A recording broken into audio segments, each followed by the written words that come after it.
Sou Lauren Escobar, do estúdio Lauren Escobar, sou escritora. Tenho 2 livros publicados pela Livraria Cultura e pela Amazon. Sou escritora espiritualista, entre outros. Eu escrevo, desenho, conto histórias, componho e canto. Eu canto para criança e canto hinos. O ceifeiro recebe desde já a recompensa e entesoura seu fruto para a sua vida eterna, e de Sartre alegram tanto o semeador como o ceifeiro, pois no caso é verdadeiro o ditado: um semeador e outro é o ceifeiro. Vós enviei para ceifar, que não semeaste, outros trabalharam, e vós entrastes no seu trabalho. Muitos samaritanos creem em Jesus. Muitos samaritanos daquela cidade creiam nele, em virtude do testemunho da mulher que anunciara. Ele disse: tudo quanto tenho feito. Vindo, pois, os samaritanos ter com Jesus, pediram-lhe que permanecesse com eles, e ficou ali 2 dias. Muitos outros creram nele, por causa da sua palavra, e diziam à mulher: já agora não é pelo que disseste que nós cremos, mas porque nós mesmos temos ouvido e sabemos que este é verdadeiramente o Salvador do mundo. Jesus volta a Galiléia. Passando 2 dias, partiu dali para Galiléia, porque os mesmos Jesus testemunhou que um profeta não tem honra na sua própria terra. Assim, quando chegou a Galiléia, os galileus o receberam, porque viram todas as coisas que ele fizera em Jerusalém, por ocasião da festa a qual eles também tinham comparecido, a cura do filho de um oficial do rei. Dirigiu-se de novo para Caná da Galiléia, onde a água fizera vinho. Ora, havia um oficial do rei, cujo filho estava doente em Cafarnaum. Tendo ouvido dizer que Jesus viera à Judéia para a Galiléia, e ter com ele, rogou-lhe que descesse para curar seu filho, que estava à morte. Então Jesus lhe disse: se porventura não virdes sinais e prodígios de modo nenhum, crereis? Rogou-lhe o oficial: Senhor, desce antes que meu filho morra. Vai, disse Jesus, teu filho vive. O homem creu na palavra e Jesus partiu. Já ele descia quando seus servos lhe vieram ao encontro, anunciando que seu filho vivia. Então indagou um deles: a que hora seu filho se sentia melhor? Informaram: ontem, à hora 7, a febre o deixou.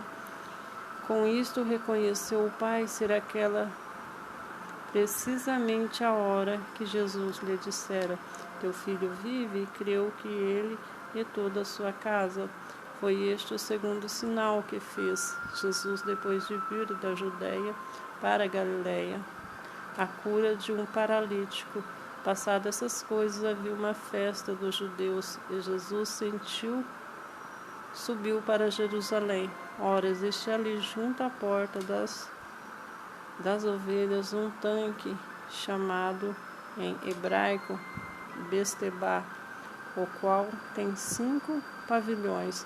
Nesses jaziam a multidão de enfermos, cegos, coxos, paralíticos, esperando que se movesse a água. Portanto, um anjo descia em certo tempo, agitando, e primeiro que entrava no tanque, uma vez agitada a água, sarava de qualquer doença que tivesse. Estava ali um homem enfermo, havia 38 anos. Jesus, vendo deitado, sabendo que estava ali há muito tempo, perguntou: queres ser curado? Perguntou-lhe. Respondeu-lhe o enfermo: Senhor, não tenho ninguém que me ponha no tanque quando a água se agita. pois enquanto eu vou, desce outro antes de mim. Então lhe disse Jesus: levanta, toma teu leito e anda. Imediatamente o homem se viu curado, e tomando o leito, pôs-se a andar. E aquele dia era sábado. Por isso disseram os judeus aos que fora curado: hoje é sábado, não te é lícito carregar o leito. Ao que lhes respondeu: o mesmo que curou me disse: toma teu leito e anda. Perguntaram a eles: quem é o homem que disse: toma teu leito e anda? Mas o que fora curado não sabia quem era, porque Jesus se havia retirado, por haver muita gente naquele lugar. Mais tarde Jesus o encontrou no templo e disse: olha que já estás curado, não peques mais, para que não te suceda coisa pior. O homem retirou-se e disse aos judeus que fora Jesus quem o havia curado. E os judeus perseguiram Jesus porque fazia essas coisas no sábado. Mas eles lhe disse: meu pai trabalha até agora, e eu trabalho também. Por isso, pois, os judeus ainda mais procuravam matá-lo, porque não somente violava o sábado, mas também dizia que Deus era o próprio Pai, fazendo-se igual a Deus. Jesus explica a sua missão. Então lhes falou Jesus: em verdade vos digo, o Filho nada pode fazer a si próprio, senão somente aquilo que viu fazer o Pai, porque tudo o que ele fizer, o Filho também semelhantemente faz. Porque o Pai ama o Filho. Ele mostra tudo o que faz, e maiores obras do que estas demonstrará, para que vos maravilheis. Pois assim como o Pai ressuscita e vivifica os mortos, assim também o Filho vivifica aqueles que quer, quem quer. E o Pai ninguém julga, mas ao Filho confiou todo o julgamento, a fim de que todos honrem o Filho. De modo que porque honram o Pai, quem não honra o Filho não honra o Pai que enviou. Em verdade vos digo, quem ouve a minha palavra e crê naquele que me enviou, tem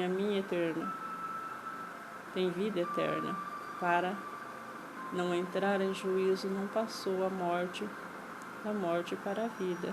Em verdade vos digo, vem a hora que já chegou, e que os mortos ouvirão a voz do Filho de Deus, e os que a ouvirem viverão, porque assim como o Pai tem vida em si mesmo, também concedeu ao Filho ter vida em si mesmo. Ele deu autoridade para julgar, porque é o Filho do homem. Não vos maravilheis disso, porque vem a hora em que todos os que se acham nos túmulos ouvirão a sua voz e sairão, os que tiverem feito o bem para a ressurreição da vida, os que tiverem praticado o mal para a ressurreição do juízo.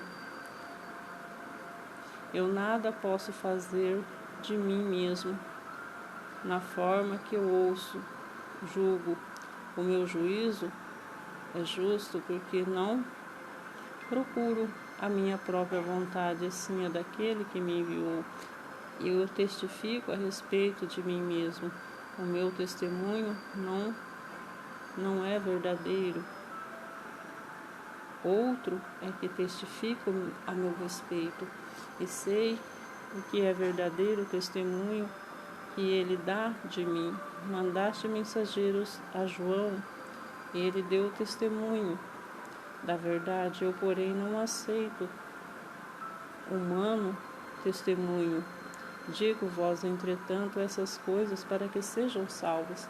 Ele era a lâmpada que ardia, alumiava. Vós quiseste por algum tempo alegrar-vos com a sua luz, mas eu tenho maior testemunho do que de João, porque as obras que o Pai me confiou para que eu realizasse, essas eu faço testemunho a meu respeito, de que o Pai me enviou.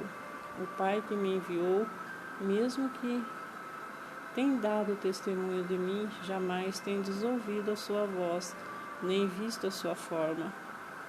Também não tendes a sua palavra permanente em vós, porque não credes naquele a quem ele enviou.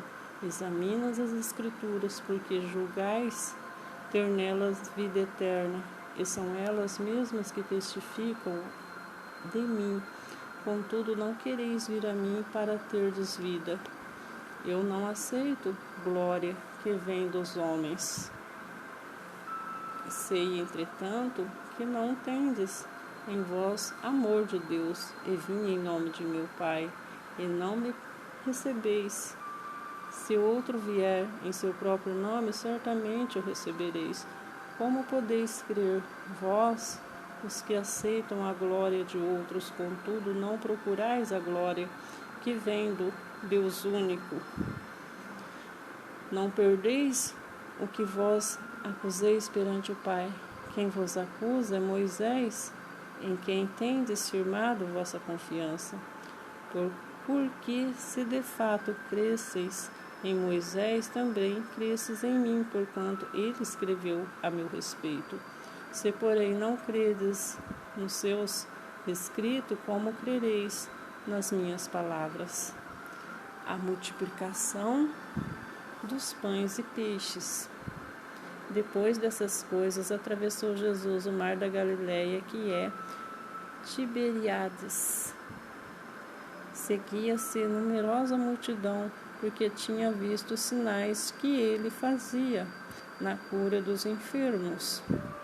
Então subiu Jesus ao monte, assentou-se ali com seus discípulos. Ora, a Páscoa, a festa dos judeus, estava próxima.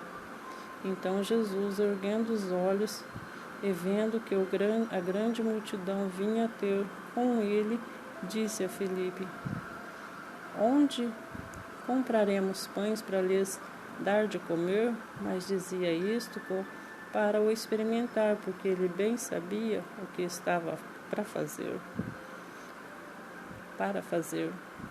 Respondeu-lhe Filipe: não lhes bastaria 200 denários de pão para receber cada um seu pedaço? Um de seus discípulos, chamado André, irmão de Simão Pedro, informou a Jesus: está aí um rapaz que tem 5 pães de cevada e 2 peixinhos. Mas isto é para tanta gente? Disse Jesus: fazei um povo assentar-se, pois havia naquele lugar muita relva. Assentaram-se, pois, os homens, em número de quase 5.000. Então Jesus tomou os pães, tendo dado graça, distribuiu entre eles, e também igualmente os peixes, quanto queriam. E quando já estavam fartos, disse Jesus a seus discípulos: recolhei os pedaços que sobraram, para que nada se perca. Assim, pois, os fizeram.